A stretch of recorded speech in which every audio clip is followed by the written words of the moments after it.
All right, ready to roll. So on to another week. Last week was a good one for us. Post-game conference was pretty accurate in things that we had mentioned. We obviously had a great day for the military, which was awesome.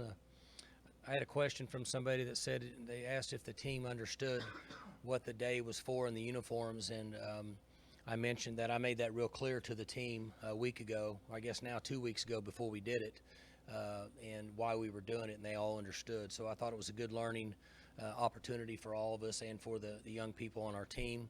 It was a great day for everybody. It's been overwhelming, the support and interest that the uniforms have brought with Justin Williams and our staff, and they did a tremendous job. So it was a good day for everybody. Moving forward now to West Virginia, got an early morning kickoff, and obviously they played really well last week. Went in and won in Manhattan. We all know it's a difficult place to play, and their defense has been good all year. When I started watching games on them, they've had a game or two that maybe they feel like they didn't play as good as they wanted to, but they've been very consistent. They get pressure with their down guys. They tackle really well. One thing I noticed right off the bat was they don't miss a lot of tackles. They're aggressive.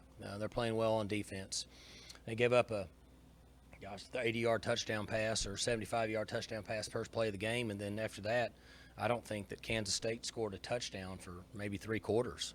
I'm not for sure when they actually scored their other touchdown.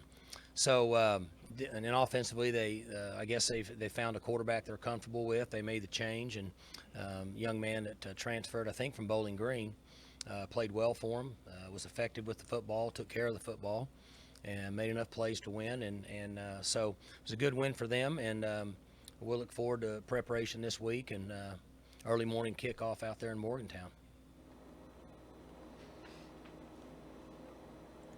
After getting to look at the film, how did you feel the offensive line played against that defense? Did it seem like they were, because it looked like the defense was able to try to put a little bit more in the box, try to slow down Chuba at times? They were box heavy, and at times they did. You know, we hit him on a couple screens for almost 50 yards. Kind of goes unnoticed. You know, his total yardage for the game was 180 something, and people, you know, kind of considered it an average day. 180 total yards is a pretty good day for a running back. So that allowed us to get the ball down the field a little bit. Obviously, we hit him on a big pass play and hit him on some screens and such. But I thought our offensive line played just fine. We didn't break a lot of tackles in this game. We've broken more tackles in the last month than what we did. But for the most part, the offensive line played pretty good. Earlier in the year, it seemed like when we talked about getting too many carries, that hadn't been a conversation the last few weeks. Mm-hmm. Is that just the bigger plays you're getting from other guys that's taking that away from you? It's worked to our advantage. We've won, which has been good, and we want to protect him. I mean, he had 23 carries, and he had however many catches, so he's still right around that 25, which should be a maximum. Sometimes it might be more, but if we're keeping him at 20 to 25, we're fairly comfortable. Mike, with their quarterback, did you notice a whole lot of difference in what they did? Not with really. him? No, Coach Brown has done the same thing for years. He does a good job of using the width of the field. They run a lot of screens. They stretch you. They'll throw the ball at the back out of the backfield underneath and going side to side. And then about 1 out of every 10 plays, he's going to take a deep shot. So I didn't notice a lot of difference, but obviously the quarterback played well up in Manhattan. Mentioned after the game that taking Spencer out was just precautionary. Is he back to normal now? Yeah, he was out there with us last night. He's got a little brace on, and so he was out there with us last night. Did he heard it earlier in the game. It's kind of been like a nagging thing, it seemed like, for him, but the ball he threw to Dylan Stoner came after the first time he showed up on the sideline shaking it. Yeah, I'm not sure. I'm not exactly sure what the diagnosis is or what it's called or what he has or when it happened. But I was told that ball that he threw to Dylan was after the injury, so worked out pretty good. What did you think of Drew when he came in? I know it seemed like, in fact, I got a call on my show this morning asking why you didn't open it up for him longer.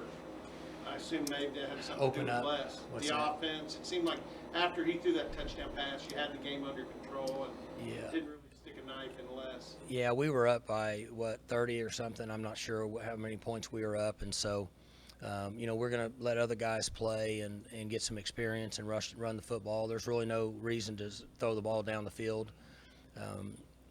But we were pleased with Drew. Drew's been a great illustration of a culture here at Oklahoma State. And I mentioned this after the game. He actually was a captain in that game because of all the hard work and effort he's put in and the commitment he's had to our program. So we enjoy seeing him have success, and he came out and played well. Weeks ago, when Sanders was having the term problems, you said you guys put some things in place to help him with that. And then since then, he's been pretty good on turnovers. How do you like the way he responded to that rough patch of the season? He's done well, and we implemented some ways to try to correct the issue. And I said up here a month ago, or whenever it was, 5 weeks ago, that in most cases those things don't happen overnight.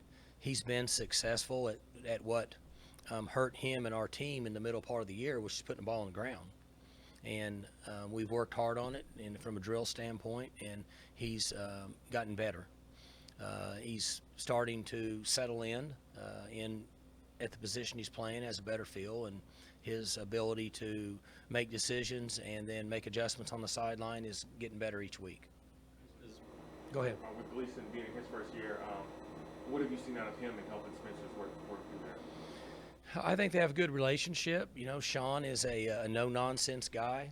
He demands respect and accountability and tremendous work ethic for the players at that position. I've learned that just in him being here for 8 months or 9 months, however long he's been here.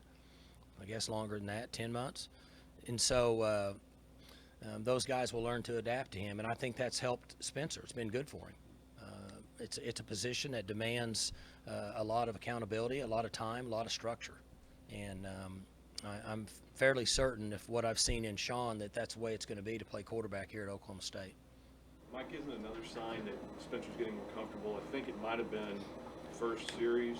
He got some pressure, pocket started to collapse, but instead of just taking off and running, Right. he stepped up and gave time for Dylan to come across. That's right. He, early in the year, first thing that would happen is he would spread his hands. He's got the ball in one hand, and then he would start taking off. And he moved around a little bit. Dylan Kane opened and made a throw, and that's what guys do that start to get it at this level.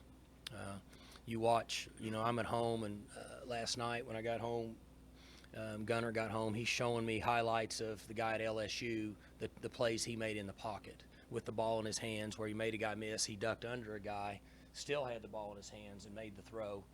And we have those discussions, and Spencer and Drew, and obviously at my house. And so that's what quarterbacks do when they're good at it. That kid's become a master at it. And so those are things that Spencer had to improve quickly, because we all know when you put the ball on the ground, it's not going to help us win games. In fact, it's going to give us not a very good chance to win games. So he's improved in that area. Was it easy to trust that he was going to fight through that because of his kind of nature, his competitive drive, things like that? I think you don't have a choice. I mean, we had the discussions with him. He was able to take off and run around in high school and make plays and win a lot of games, and he's able to take off and run around in college and make plays.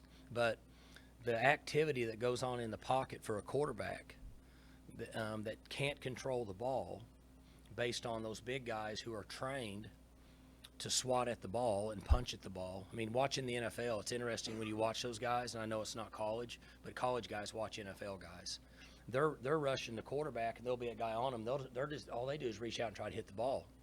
They get $5,000-$10,000 for every time they cause a fumble. So they learn how to do it real fast. So the quarterbacks that cannot control the ball in the pocket with two hands and put it on the ground, in our opinion, have a hard time playing at this level.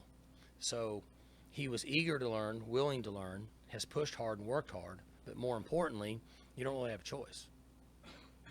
How do you think Dylan Stoner and the other receivers have continued to adjust without Tylen on the field? Well, they're doing a great job. I mean, it's obvious Dylan is a guy that's going to get a lot of passes. We've had to make some adjustments scheme-wise. When you lose an explosive player who's giving you about 135 or 40 yards a game, however many yards he was giving us, It's not easy to overcome that. You have to make some changes. Other guys have to do things that they're a little bit unaccustomed, and Dylan's done a great job. Wolf's been in there, and obviously Landon has given us a threat at the other side of the ball. And then the other guys are playing their role. You talk about the play of the defense the last few weeks, and kind of especially the generating turnovers. You know, in the game today, you win the turnover battle, you minimize big plays, and you tackle well. Particularly in this league, it gives you a chance to win. If you don't, you can look at just about everybody in this league, and it gives you a chance to lose. And our guys are playing well. I think that Coach Knowles and the staff are starting to get a little more accustomed to this league in the schemes and different style of play that we have. I think that's getting instilled in the players. I think they're getting a little more accustomed, and they're all working together. And the other thing you have to remember is this is really – last week was really the first week that they were healthy. I mean, we were had some serious issues health-wise up the first of the year.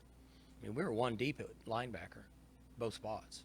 And then Devin started to come back, and then he broke his hand or whatever he did to his hand. That was after he'd sat out for 5 weeks. And then Eamon, whatever he did. Then we had issue with Trey, and then Peel has been hurt on and off, and Evers has been hurt, and Tyler Lacey. We had some issues that we really couldn't function very well as we were trying to make some adjustments throughout the season. Last week was the first week that we really had a 2 deep that could practice full speed. So they've done a nice job just keeping their head above the water with not having a lot of guys to practice with the first 6 or 7 weeks of the season. Trace Ford was a big disruptor in high school, but when you guys put him into the starting lineup, did you expect him to have this much of an impact this first season? Not as a freshman. He's done well. He's made the adjustment. So far, he hadn't hit the wall. Most true freshmen that play as much as he has in games will hit a wall at some point. They just get tired. And practice is hard. It's more than they've ever had. Lifting's difficult. The games are exhausting. The wear and tear of a season, school, all those things. And he's handled himself really well. He was in 40 plays last week. That's about where he ought to be for his age and the youth. But I didn't anticipate him being this disruptive as a true freshman.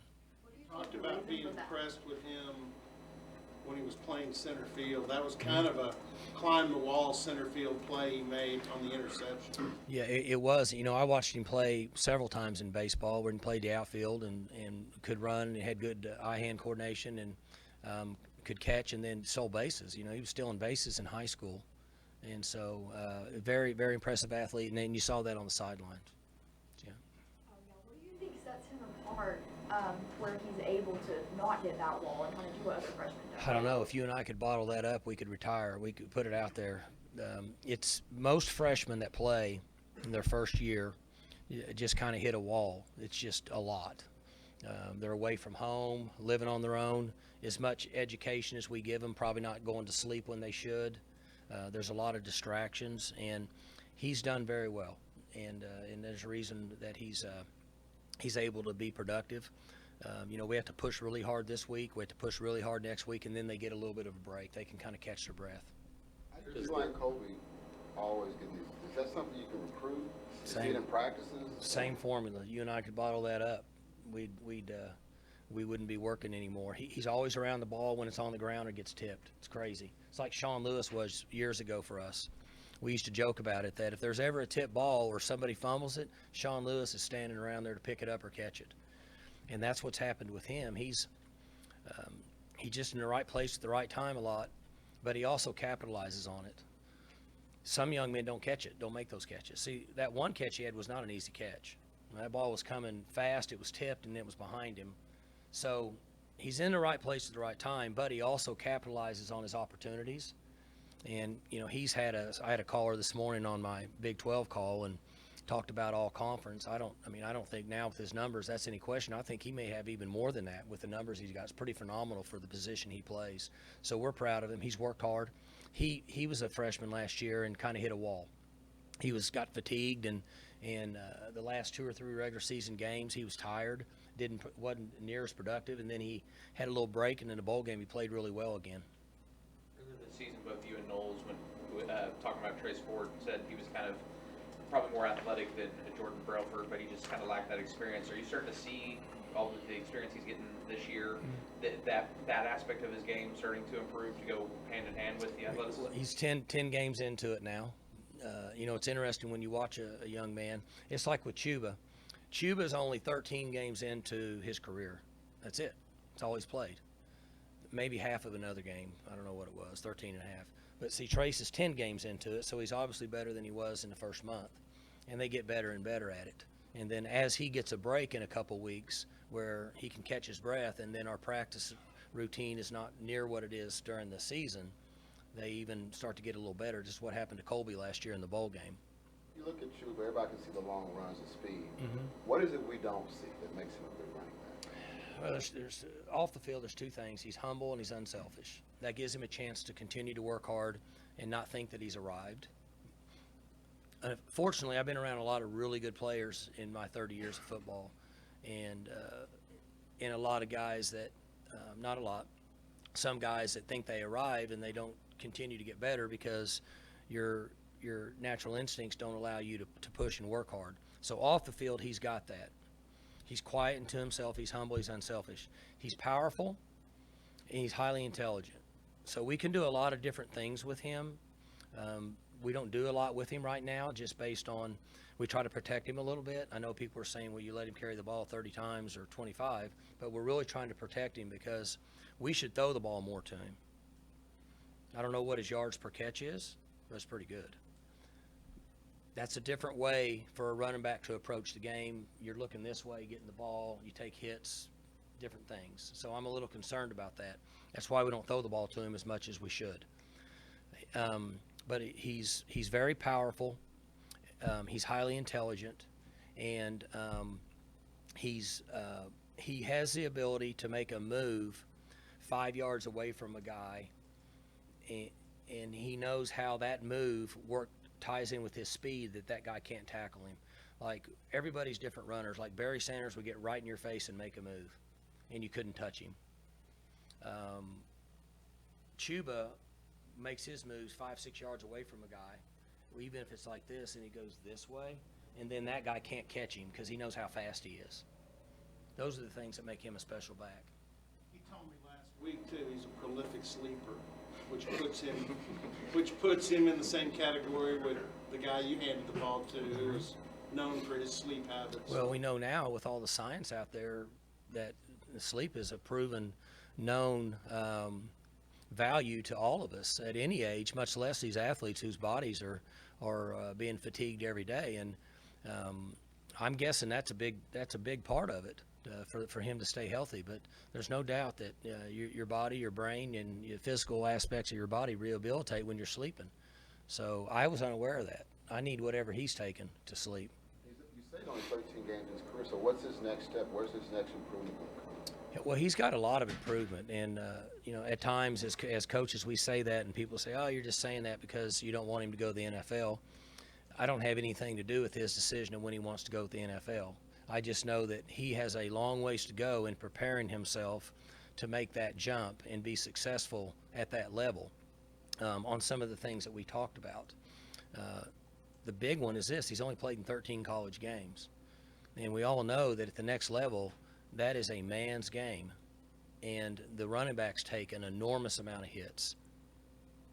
And for a young man to make that step, he's got to really be ready. And so, regardless of what decision he and his family make, but there's a lot of things he can work on. One is maturity. Two is getting, a 23-year-old is going to be a better addition to an NFL team than a 21-year-old. And so that would be the most important part for his development, in my opinion. On Tuesdays we see him. He's the last guy across the street, and he says he's working a lot on Coming this way? coming over. He's working on ball drills and a bunch of stuff like that. That goes back. I didn't want to waste y'all's time and get off on some kind of a rant on his work ethic and all that, but it's pretty well stated that he puts a lot of time in.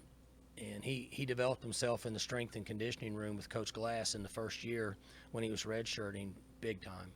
So he stays over there, catches balls, works on a few other things. I don't know what he does down there.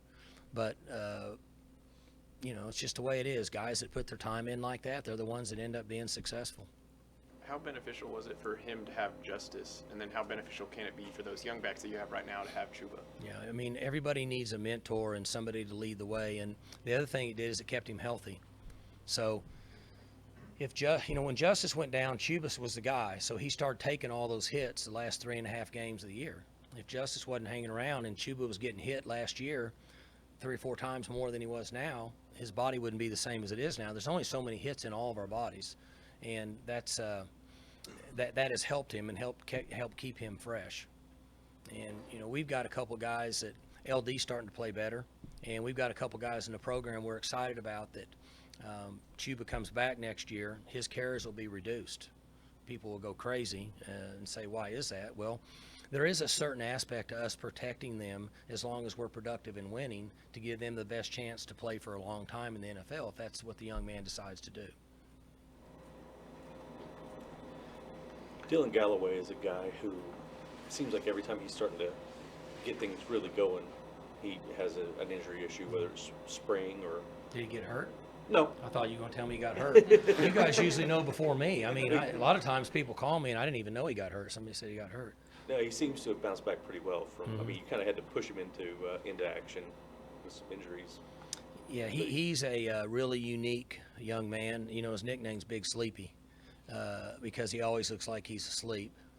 And it's interesting. He plays better than you think he's going to play every game. I think he came back at Iowa State from his injury. And we were really concerned about him because he didn't practice. He got in and he played better that game than he did any game. And he hadn't even practiced. So he's a very talented young man. He has a lot of talent.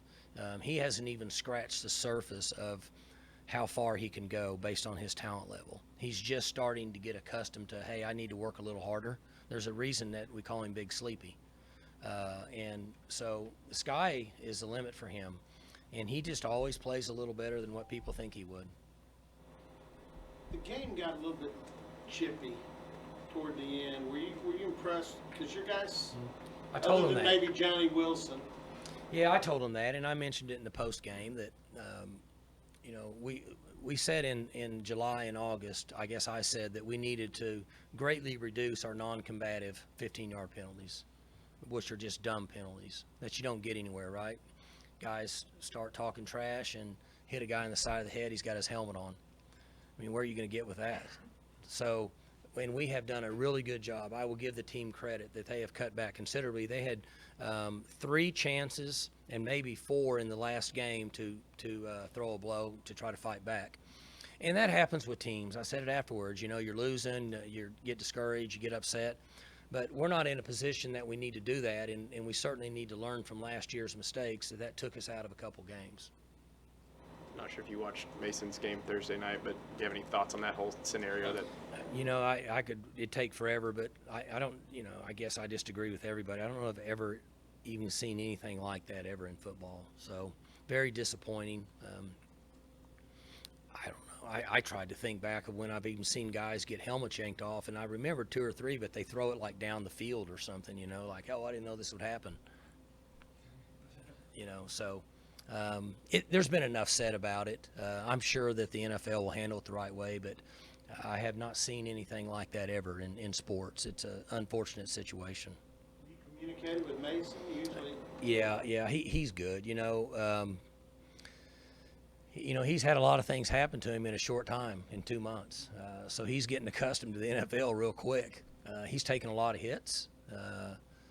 The only guy that's ever been hit with a helmet, I think, on top of the head in the NFL. And he's back at it, and he's handled it right. He's competitive, He's trying to hold his own there, and so he'll be fine. He'll come around. Tell him he's going to get in the fight, make sure his helmet's on. I don't know if he had any idea that was going to come off, but if it comes off, you go the other way. Yeah, I'm saying he went to the... Yeah, go the other way if you don't have a helmet on. But the heat of the moment for that situation, and I'm sure for Miles too. But that's just that's a hard one to swallow. Have anything in place to be able to watch Friday's semifinal game? That's a tough one for me. you know, I don't know what I'm going to do yet. I guess I'll just kind of feel my way through it. We're playing on the East Coast at 11 a.m. So, you know, I haven't decided yet what I'm going to do. Hadn't got that far. I'm still deep into West Virginia film and all that. But at some point, obviously, I'll have to make a decision. You fly straight to Morgan County, what's the private jet or whatever? I never have, but if that's something that I did, you know, that's what I would do. I'm not sure what I'm going to do yet. You know, those are tough decisions. I have not done that yet during Gunner's 4 years. I've not stayed behind and watched a game. It's a little different because he's a senior, but I'll have to try to work through that and see what's available and what direction, what to do. Pretty good. Good. All right. Thank you all.